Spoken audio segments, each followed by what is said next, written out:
creer en Dios? Si me ha dado los hijos y la vida, ¿cómo no creer en Dios? Si me ha dado la mujer querida. Se acercó a Jesús un hombre que le dijo de rodillas: Señor, ten compasión de mi hijo que tiene epilepsia, le dan ataques, queda mudo y cae al fuego o en el agua. Se lo ha traído a tus discípulos y no han sido capaces de curarlo.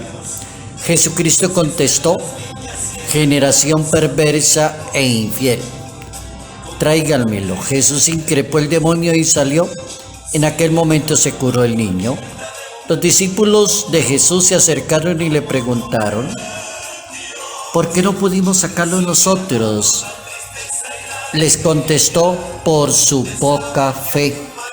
Evangelio según San Mateo, capítulo 17, versos 14 al 20. ¿Cómo no creer en Dios?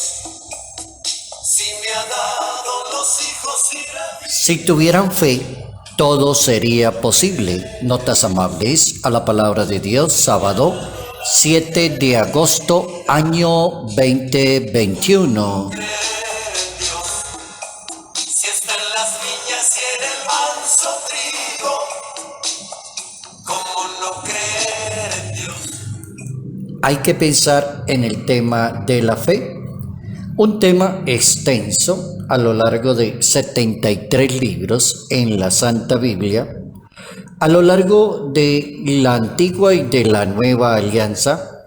El problema serio para poder relacionarse perfectamente con Dios. La fe también es un tema que se prestó para muchas controversias en la historia misma del cristianismo y en la actualidad se sigue prestando para muchas controversias. Siempre ha sido como el tema de fondo, que es un tema acerca de la fe. Las personas tienen momentos difíciles de fe o las personas tienen crisis de fe. Hay cantidad de personas que han abandonado la fe. Otras personas se han decepcionado de personas en la misma iglesia y dicen haber perdido su fe. Hay personas que se han decepcionado de la fe. El tema es bastante amplio, interesante. Cuando el Evangelio según San Mateo capítulo 17, el Hijo de Dios le contesta a sus discípulos: ¿por qué no han podido ustedes sacar un demonio, sanar una persona, bloquear el mal? Porque ustedes son personas de poca fe. Y añade que si tuviéramos fe, como un granito de mostaza, dice la Biblia, le dirían a una montaña que viniera y vendría, nada sería imposible para las personas que tengan fe. La fe, aunque es una gracia de Dios, es un don de Dios, nos permite crecer y fortalecernos, pero con nuestra colaboración. Es decir, que la persona no se puede contentar con decir soy bautizado, soy de familia católica. No le puede funcionar muy bien la fe. No es decirlo de boca, sino crecer, fortalecerse en la misma fe, ayudarse con los medios para acrecentar la fe. Por eso se necesita una fe que sea adulta, alimentada con las lecturas, con la oración, con los sacramentos. Una fe que vaya alimentada con los sacramentos. Hay personas que a veces le dicen a uno: ¿cuánto hace que no se confiesa? Dice: hace como 30 años. ¿Cuánto hace que usted no va a misa? Desde la primera comunión. Y hasta ahora que me voy a casar es que se me ocurrió volver a misa. Entonces la fe hay que alimentarla con los sacramentos, con la oración personal. Hay que luchar y crecer en el asunto de la fe. Por eso la fe debe crecer. Dios regala la fe, es un don de Dios la fe, pero el ser humano se debe preocupar por crecer en la fe. La oración permite, por ejemplo, crecer en la fe. Pero dirá alguna persona: yo conozco un poco de gente que se la pasa rezando y yo no les veo actitudes de fe. Perfectamente la respuesta puede ser correcta. Hay cantidad de gente que le encanta los asuntos de piedad, religiosos, pero sus comportamientos son contrarios a una persona de fe. Entonces uno dice, ¿y esto qué pasa aquí? Hay personas que dicen, yo no fallo en la misa dominical, para mí es sagrado la Santa Misa todos los domingos y fiestas de guarda. Y de pronto uno dice, tanta misa y esta persona tan poquitas actitudes de fe, ¿qué será lo que está pasando? Entonces hay razones por las cuales las personas, los discípulos se sienten incapacitados para los asuntos de la fe. Entonces, por ejemplo, la tristeza dominó a los discípulos. Los discípulos de Emaús se devolvieron de Jerusalén y se fueron tristes y acongojados porque mataron a nuestro maestro. Ya no, se acabó esto, en él creíamos, pero ya no está, lo mataron. O hay personas que se llenan de sueño y de cansancio cuando Jesús llama la atención a sus apóstoles y les dice, no han podido meditar, aunque sea una horita, aunque sea unos segundos, unos minutos. Personas de poca fe, de sueño, de cansancio. La oración es un buen recurso espiritual que permite el descanso del alma. El poder que tiene la fe, la Biblia habla de los poderes de la fe. El poder cuando este Señor se le acerca a Jesús de Nazaret, se arrodilla y le dice, ten compasión de mi hijo que tiene epilepsias y le dan ataques, pero sus discípulos no han sido capaces de quitarle eso. Situaciones por debilidad de la fe. Por ejemplo, cuando la persona fracasa, entonces prefiere abandonar la fe.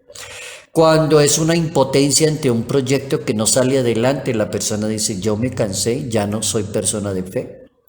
El problema de fe no es saber decir quién es Jesús, sino identificarse con Jesús de Nazaret.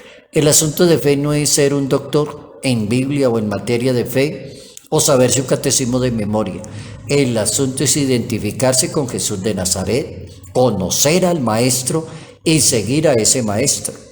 El poder de la fe no es más que el ejercicio del poder de la palabra de Dios que es aceptada en la vida de un ser humano. Recomendaciones para vivir bien la fe: buscar la respuesta a toda duda que usted tenga. Busque una persona competente para que le ayude a disolver la duda, que sea competente, o sea, que sea una persona de fe, que tenga experiencia, que haya madurado mucho en los asuntos de fe. Cuando haga un examen de conciencia, hágalo bien hechecito y con mucha honestidad. Pídale a Dios en la oración que le aumente la fe. Practique mejor sus obras de caridad y hágalos con fe. Busque la dirección espiritual de una persona competente con la cual usted se sienta muy bien y acuda a una dirección espiritual. La fe es garantía, dice la Biblia, de lo que se espera, certeza de lo que se ve. Por eso la fe es importantísima para toda la persona, porque todo es posible para el que tiene fe, dice la Santa Biblia. ¿Hubo un año de la fe en la Iglesia Católica? Claro, sí, lo hubo. ¿Cuántas personas se acuerdan de que hubo un año de la fe? ¿Qué es el año de la fe? ¿En qué consistió en el año de la fe? ¿Qué recomendó el Papa en aquella época cuando se celebró el año de la fe? El año de la fe fue proclamado por el Papa emérito Benedicto XVI. Comenzó un 11 de octubre del año 2012, con motivo del 50 aniversario del Concilio Ecuménico Vaticano II, y concluyó un 24 de noviembre del año 2013 con la fiesta de Cristo Rey. El Papa Benedicto XVI convoca ese año de la fe con una carta apostólica que lleva por nombre Porta Fidei, del 11 de octubre del año 2011. Y el Papa encomienda unas actitudes para tener en la fe en ese año, en el año 2012-2013. ¿Qué recomendó en esa época el Papa emérito para la fe? Participar en la misa, realizar muy bien la confesión de los pecados, conocer la vida de los santos ayuda a aumentar la fe, leer la palabra de Dios de una manera orante, didáctica, ordenada, conocer documentos de la Iglesia acerca de la fe, por ejemplo el Concilio Vaticano II, estudiar el catecismo de la Iglesia Católica que nos habla de nuestra fe, hacer un voluntariado en la parroquia bien hechecito por fe, por amor a Dios, por servirle a los demás. Ayudar a los necesitados, decía el Santo Padre, acudir a la Eucaristía y tener las bienaventuranzas como principio de vida cristiana diaria. Oigan esos consejos tan sabios para aumentar la fe, vivir la fe, esclarecer los asuntos de la fe, para ser unas buenas personas en materia de fe. El Papa Francisco decía, los que quieran amar a Jesús a medida no arriesgan la fe y no se confían totalmente en Él, porque nos falta fe. Creo que es el corazón que no se abre a Jesús de Nazaret. El ser humano quiere tener todo bajo control y poquito suelta en asuntos de fe, dice el Papa Francisco. Hoy hemos aprendido algo bien interesante acerca de la fe. Para una persona de fe, todo será posible. Dios, si me ha dado los hijos y la vida, ¿cómo no creer en Dios? Salud, paz y bendición. Bendición en el nombre del Padre, del Hijo y del Espíritu Santo. Padre Jair Yate Ramírez, Arquidiócesis de Ibagué. Siento en el pecho a cada instante, en la risa de un niño por la calle.